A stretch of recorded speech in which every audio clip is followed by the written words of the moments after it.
Hello everyone, আজ বানাবো কচু পালং শাক দিয়ে চিংড়ি। তো আমাদের এখানে না রথের জন্য গান বাজছে, প্লিজ ওটাকে অ্যাভয়েড করো। তো ফার্স্টে এই চিংড়িগুলোকে ভালো করে নুন হলুদ দিয়ে মাখিয়ে ভালো করে ভেজে নেব।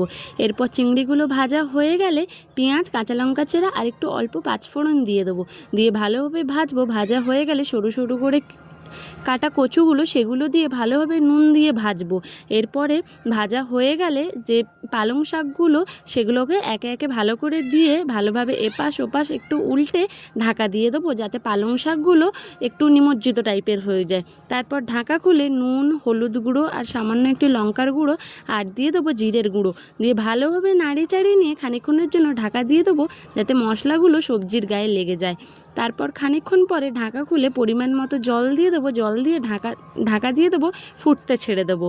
তারপরে খানিকক্ষণ পরে যখন ফুটে উঠবে তখন ঢাকা খুলে দেখে নেবো যে কচুগুলো সেদ্ধ হয়েছে নাকি। কচুগুলো সেদ্ধ হয়ে গেলে যে যার মতো জল রেখে দিলেই তৈরি আমাদের কচু দিয়ে পালং শাকের তরকারি।